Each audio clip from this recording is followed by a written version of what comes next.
I can do far better than you, and everybody here knows it, my girlfriend screamed. At her birthday party, I shut.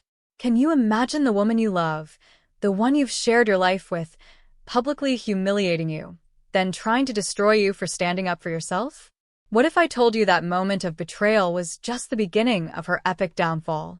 Because sometimes, the calmest response to absolute chaos is the most devastating. It all started on her birthday, her 30th. I had spent the entire afternoon setting up our apartment, trying to make it perfect. Cassie wanted everything just so. 30 people coming, coworkers from the medical device company where she was a regional manager, college friends, people I'd never met. I moved furniture, arranged the drinks table, ensured there was enough ice. I even followed her 2-week-old list to the letter. I spent $230 on decorations, and she put another $300 on food and drinks on my credit card like always. She walked in at 6 p.m. Not a thank you, not even a glance of appreciation. Just a pointed finger at the speakers, demanding they be louder. The lights were wrong. And the expensive cheese? Why hadn't I gotten the $70 block she wanted? So, it's my birthday. That was her reasoning. My stomach twisted. I went back to the store, spent another $83 on that ridiculous cheese and fancy crackers. When I got back, she was getting ready.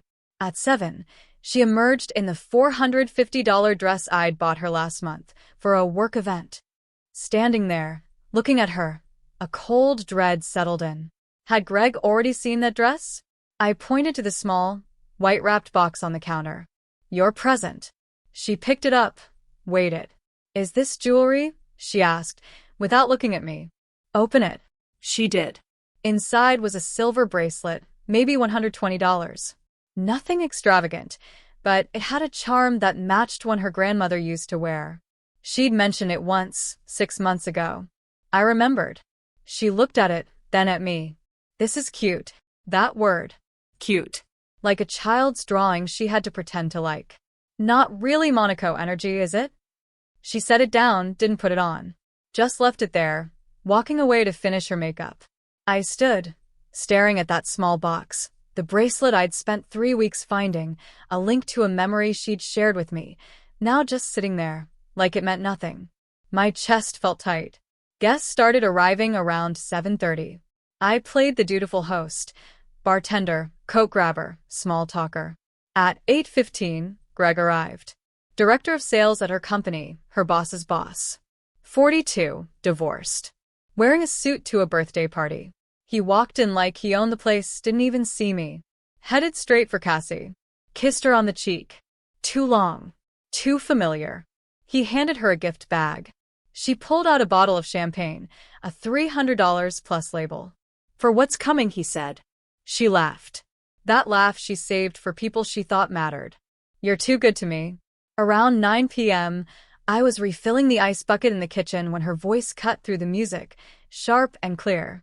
Honestly, I don't know why I'm still with him. I froze, the bag of ice suspended in the air.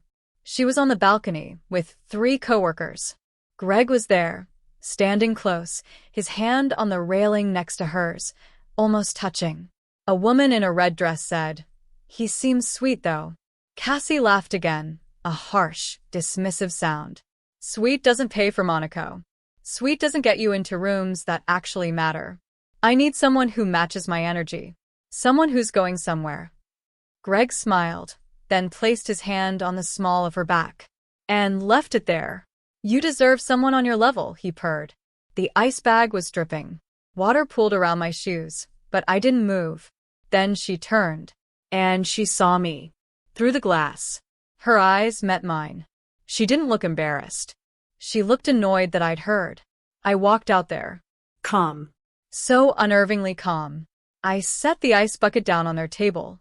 Cassie crossed her arms, her voice razor-sharp. Can you go check on the drinks inside? These are work people.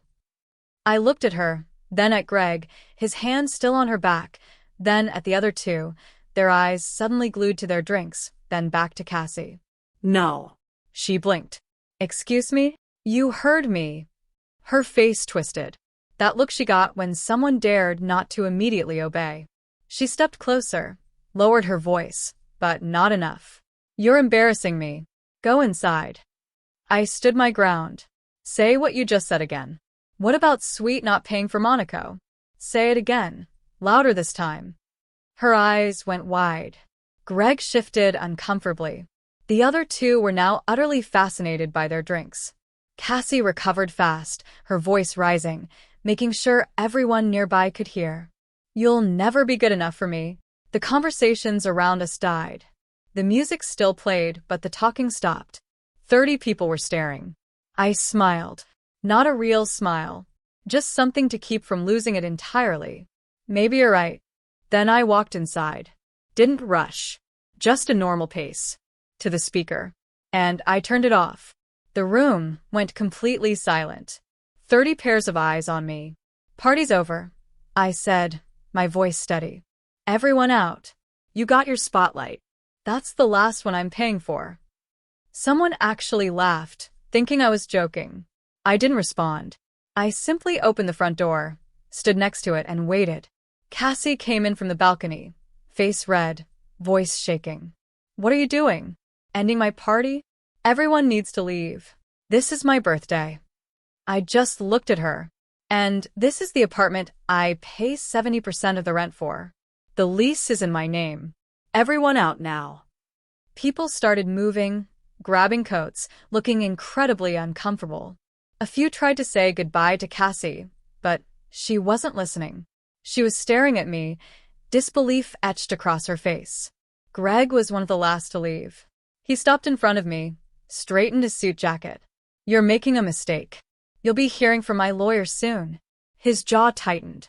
He left. I didn't have a lawyer yet, but I needed him to believe I would. It took about 20 minutes for everyone to clear out. I stood by the door the entire time, making sure they all left, making sure they all saw I'd ended it. She didn't get her triumphant moment. Her birthday celebration died because of her own words. Only 2 people lingered, my buddy Chris and his girlfriend, Amy. They'd stayed quiet in a corner during the exodus. Chris walked over. You good? Stay for 5 minutes, I told him. I need witnesses. For what? That I'm asking her to leave peacefully.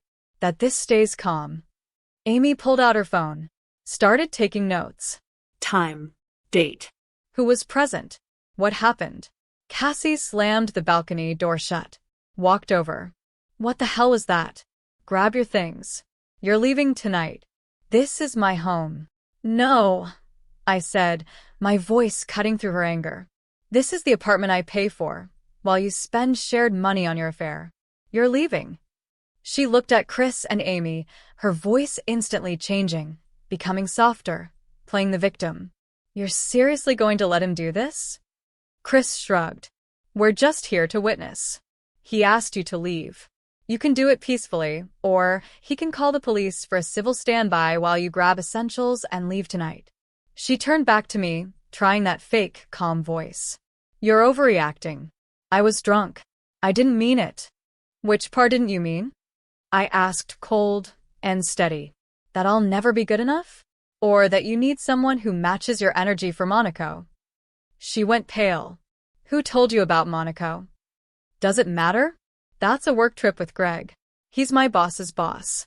It's a conference. I pulled out my phone, opened our shared calendar app, the one we use for bills and appointments. I showed her the Monaco entry she'd created 3 weeks ago. Conference is spelled Monacogetaway.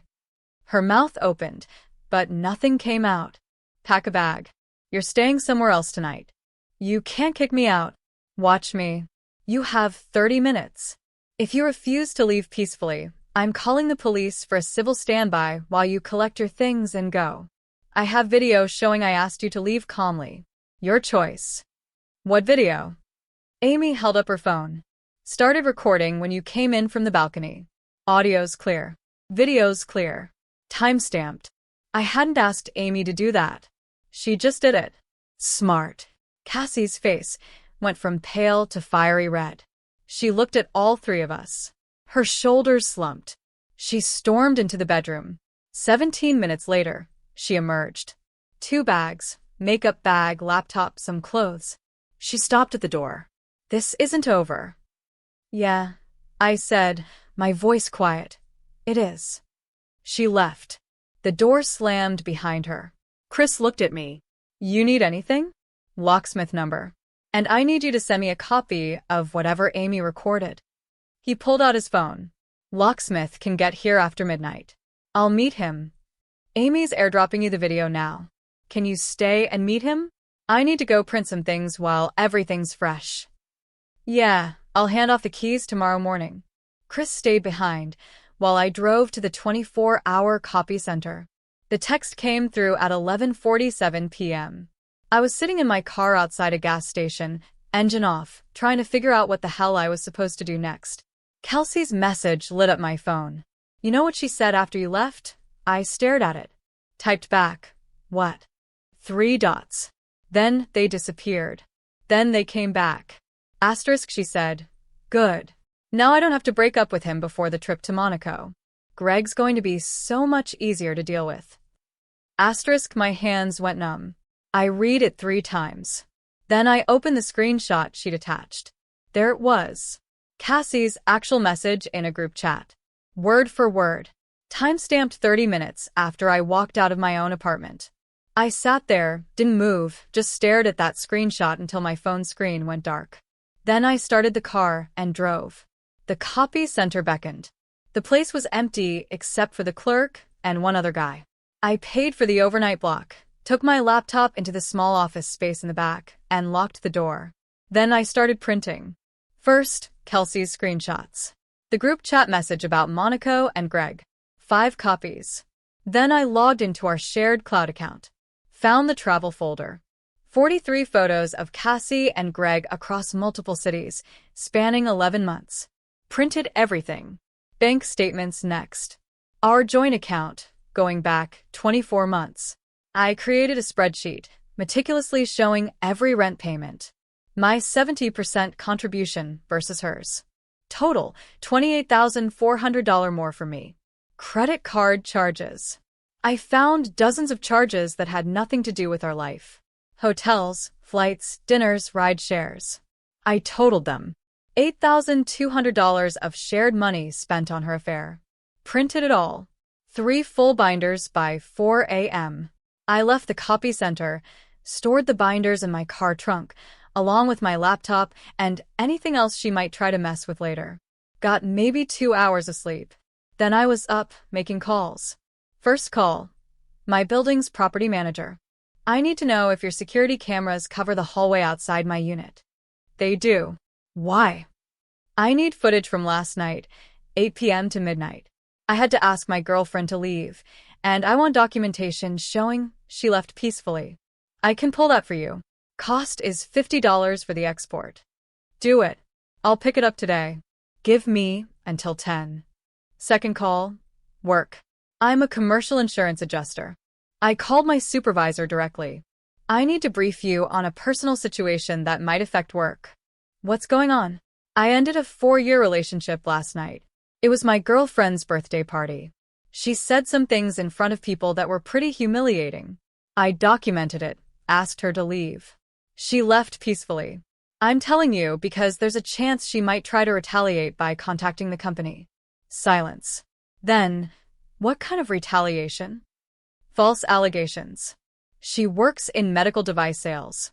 She's used to spinning stories. If anything comes in, emails or calls, I need you to forward them to me immediately. I'm getting a lawyer today. You think she'd really do that? I think someone who humiliated me in front of 30 people might not handle rejection well. Fair point. Keep me updated. Forward any legal documentation to HR and me. Will do. At 8 a.m., I called a lawyer. Not just any lawyer. I asked Chris for a reference. He gave me Howard Bennett, family law and employment litigation. Got an appointment for 10 a.m. At 9:45, I picked up the security footage from my building. A USB drive with 4 hours of hallway camera footage. Showed Cassie arriving. Showed 30 people arriving. Showed them all leaving between 9:20 and 9:45. Showed Cassie leaving at 10:17 with 2 bags. No police, no drama. A clean exit. I added it to my growing collection of evidence.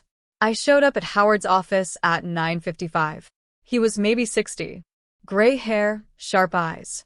Looked bored until I started showing him the credit card charges. This is fraud. Can I prove it? You just did. She used shared funds for personal expenses during an affair. You have documentation that these weren't household purchases. That's conversion at minimum, possibly fraud, depending on how we frame it. What about the affair itself?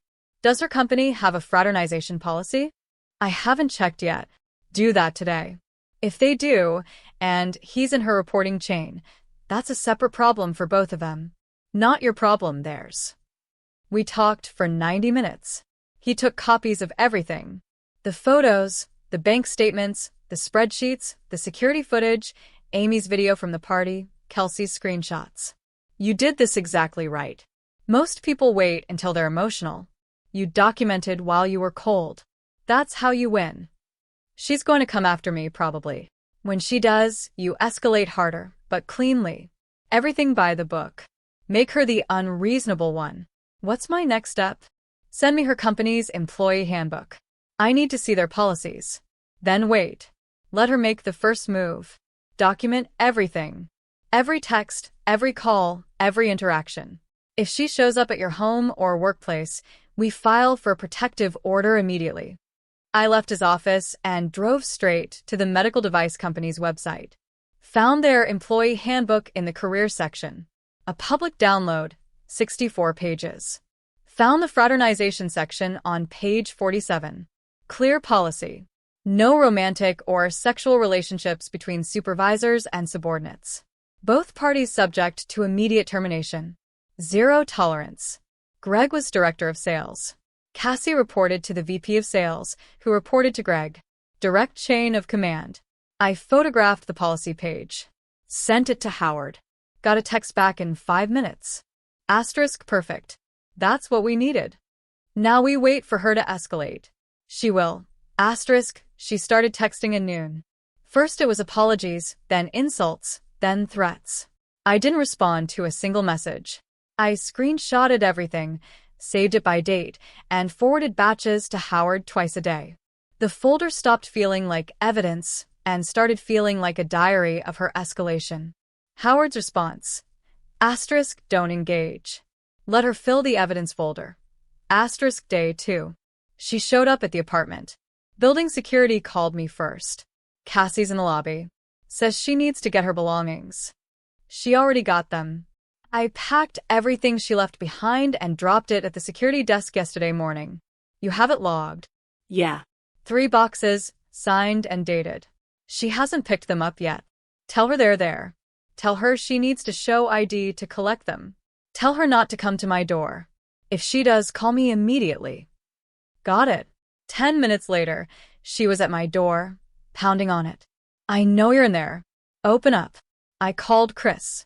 He was working from home. You free for 20 minutes? Yeah. Can you come to my apartment? She's at my door. Be there in 10. I waited. Didn't open the door. Just listened to her pound and yell. Building security must have heard because they called me back. She's refusing to leave your floor. You want us to call the police? Not yet. I have someone coming. If she's still there when he arrives, then yes. Chris showed up 8 minutes later, knocked on the door. Jake, it's Chris. I opened it. He came in. She tried to push past him. Move. No, Chris said. He pulled out his phone and started recording again. This is the second time in 2 days you've shown up after being asked to leave peacefully. You've been told your stuff is with building security. You need to leave this hallway, or the police will be called. This is between me and Jake.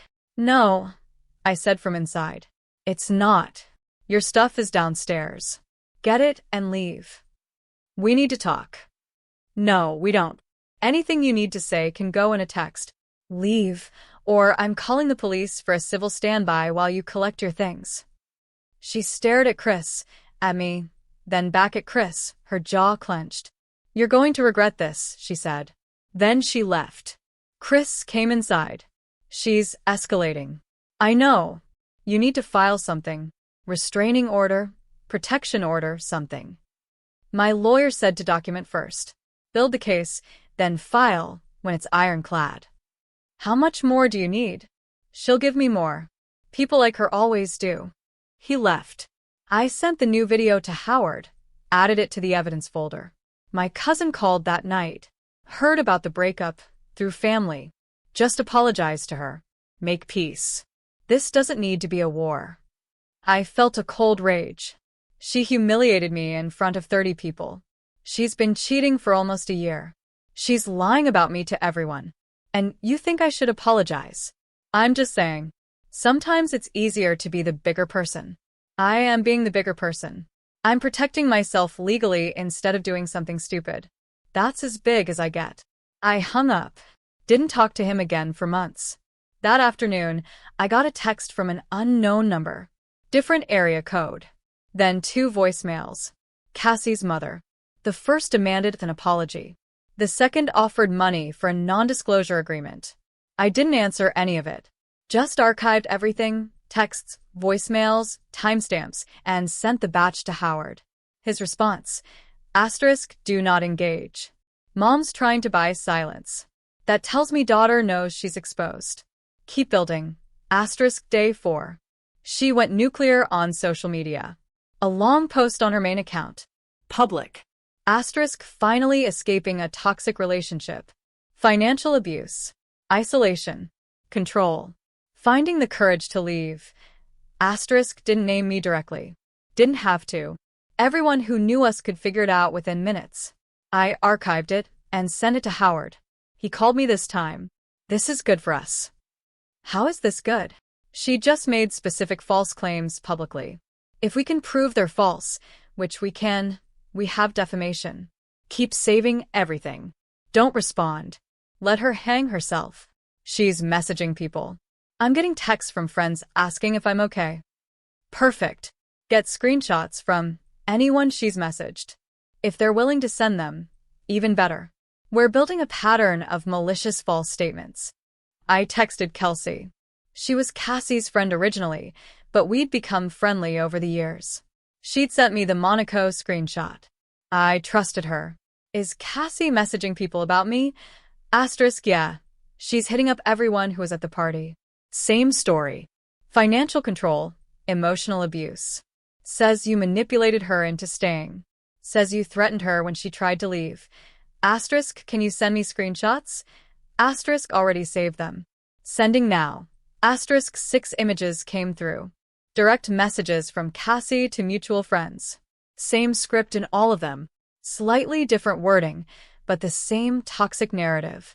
I was controlling. I was abusive. She was scared to leave. She finally escaped. She knows I sent you the Monaco screenshot.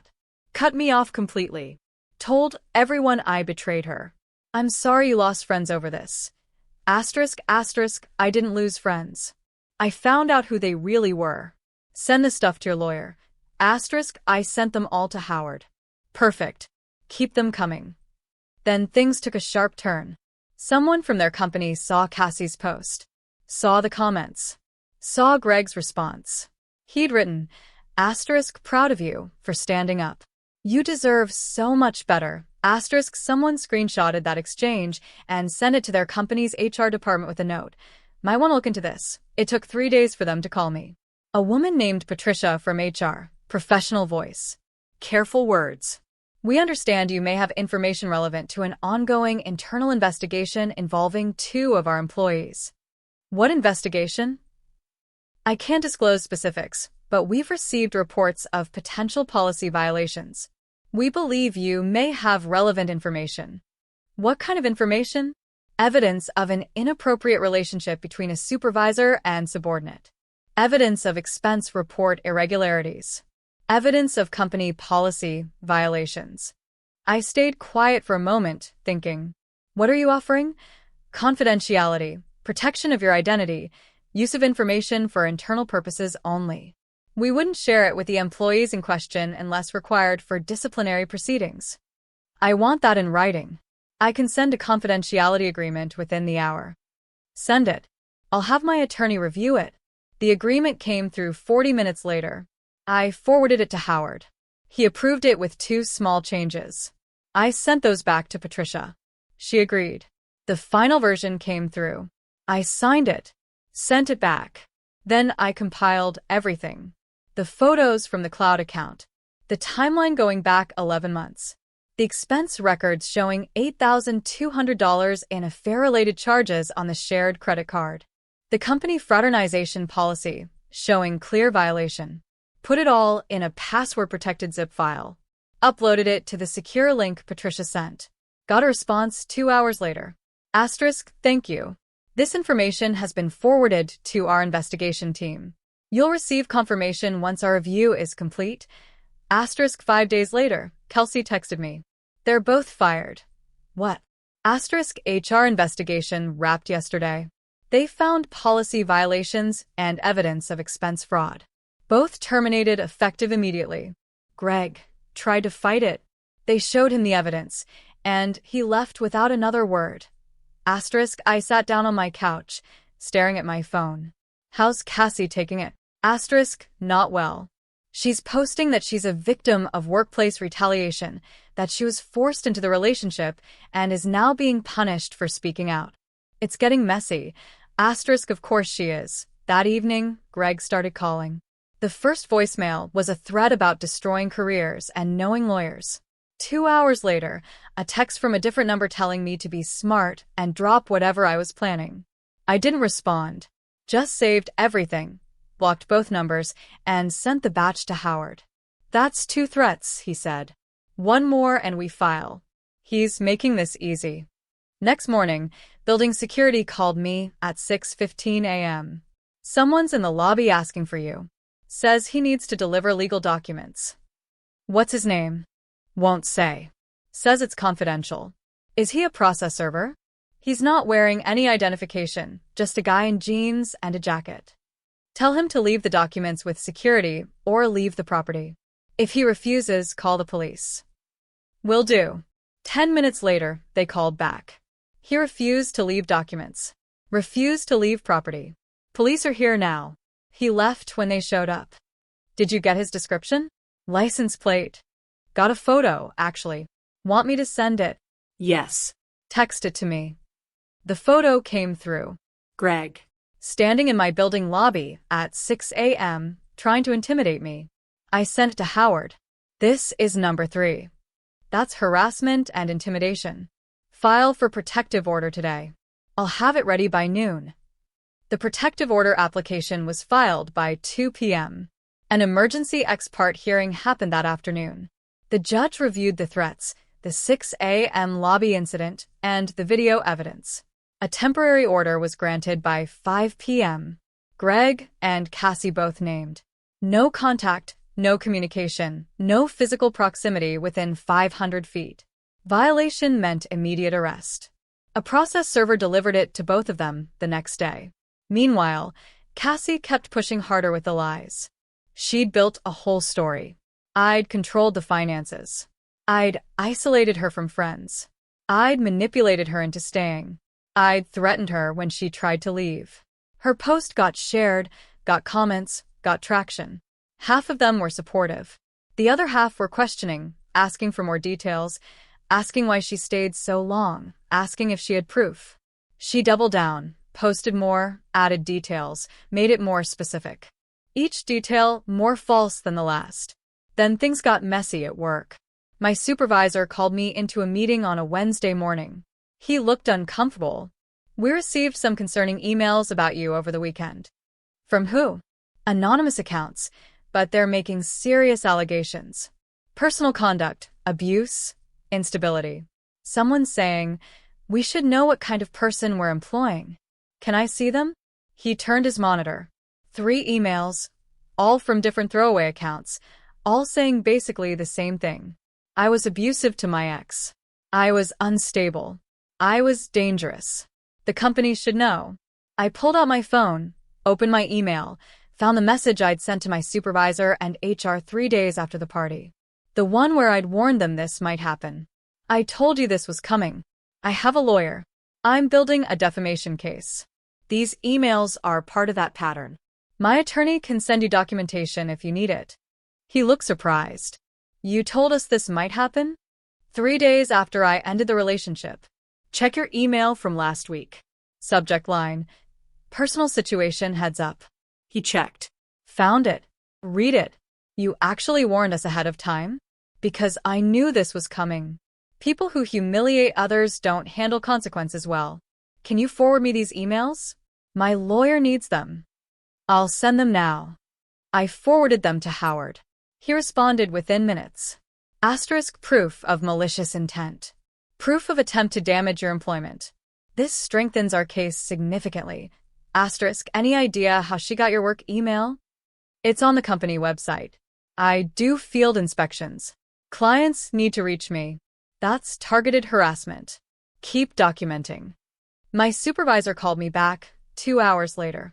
HR wants to meet with you tomorrow morning, 9 a.m. Am I in trouble? No. They want to document your side. Protect the company, protect you. The meeting happened the next morning. HR director and my supervisor. I brought printed copies of my lawyer's letter explaining the situation. Brought the timeline. Brought copies of the protective order. The HR director reviewed everything. You've handled this professionally. You warned us in advance. You provided documentation.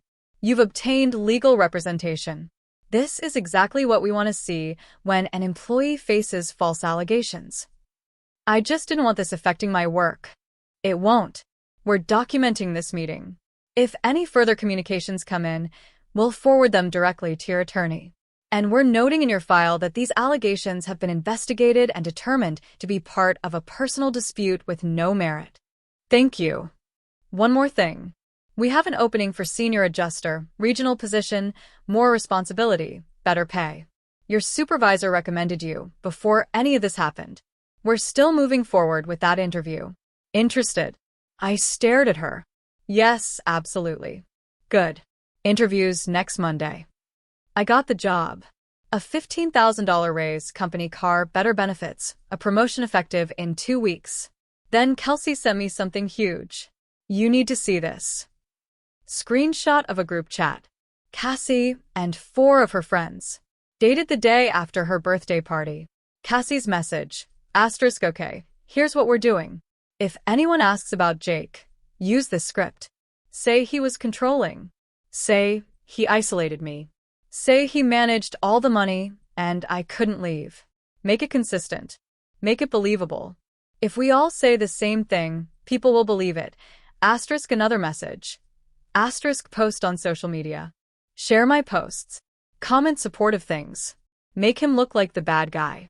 I need this to be the story everyone believes. Asterisk another.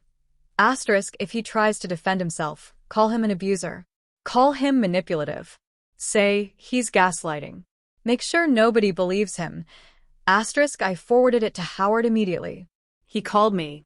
This is the smoking gun. She coordinated false allegations with witnesses. She planned the smear campaign. She instructed people what to say. This is conspiracy to defame. This is malicious. This wins us the case. How did Kelsey get this? Does it matter? I guess not. We're filing a defamation suit tomorrow. Full complaint. Naming Cassie. 15 specific false statements. Documented damages. Coordinated malicious smear campaign. This is ironclad. The complaint was filed Thursday morning. Cassie was served Friday afternoon. She tried calling me from 7 different numbers over the next week. I didn't answer any of them. Just logged the attempts, blocked each number, and sent Howard the evidence twice a day. He added every violation to the protective order enforcement file. Then she tried something different. Saturday morning, I was at the grocery store in the produce section.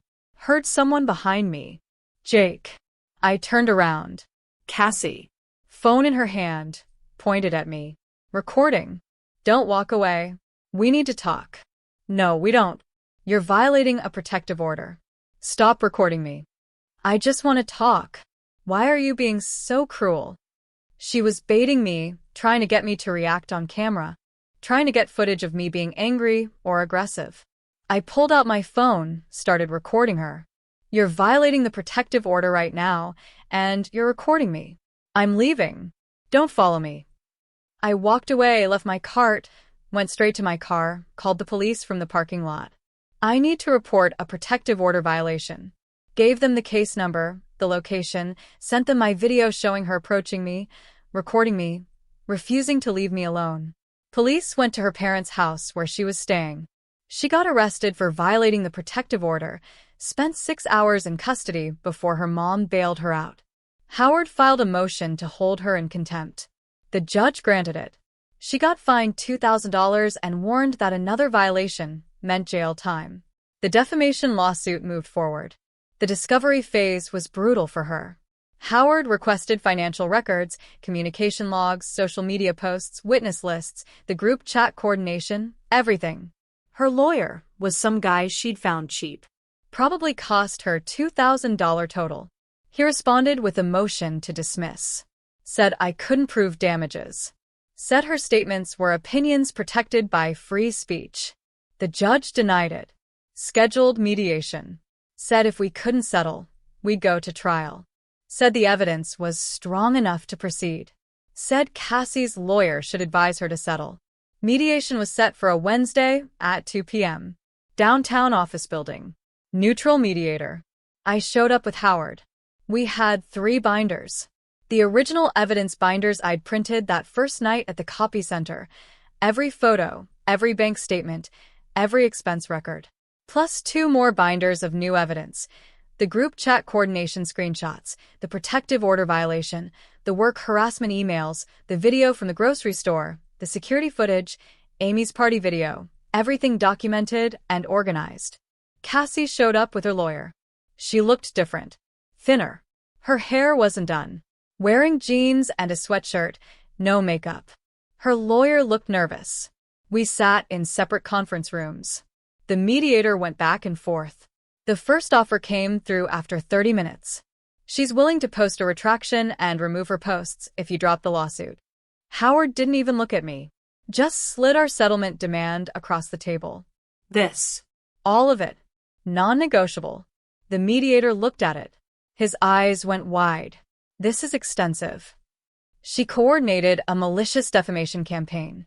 She violated a protective order. She attempted to damage his employment. She owes him money from the relationship. This is actually generous compared to what a jury might award. He took the paper and left. An hour later, he came back. She's agreed to your terms. Howard pulled out the settlement agreement. We'd already drafted it. 9 pages, single-spaced. Every term spelled out in detail. The terms. 1. She posts a retraction on all social media platforms stating her allegations were false and made maliciously. Retraction stays pinned for 60 days. 2. She sends written individual retractions to all 15 people she messaged directly. Each retraction must use specific language admitting she lied. 3. She pays $18,000 in damages, $750 per month for 24 months. First payment due in 10 days. 4. She pays my attorney fees, $6,300, due within 30 days. 5. She signs a non-disparagement agreement. Any future false statements result in a $10,000 penalty per violation, plus reinstatement of the full lawsuit. 6. The court order stayed in place, and the settlement added a no-contact clause with penalties if she violated it. 7. She provides proof of retraction posting and message sending within 72 hours. 8. If she misses a single payment, the full amount becomes due immediately with interest. The mediator took it to her room. Another hour. Then he came back. It's signed. Howard reviewed every page, every signature, every initial, every date line. We're done. I walked out of that building and sat in my car. Didn't feel victorious. Just felt like I could finally breathe. The settlement was executed within a week. The retraction went up on her social media. A public post, pinned at the top of her profile. Asterisk, I want to retract and apologize for statements I made about Jake regarding abuse and control.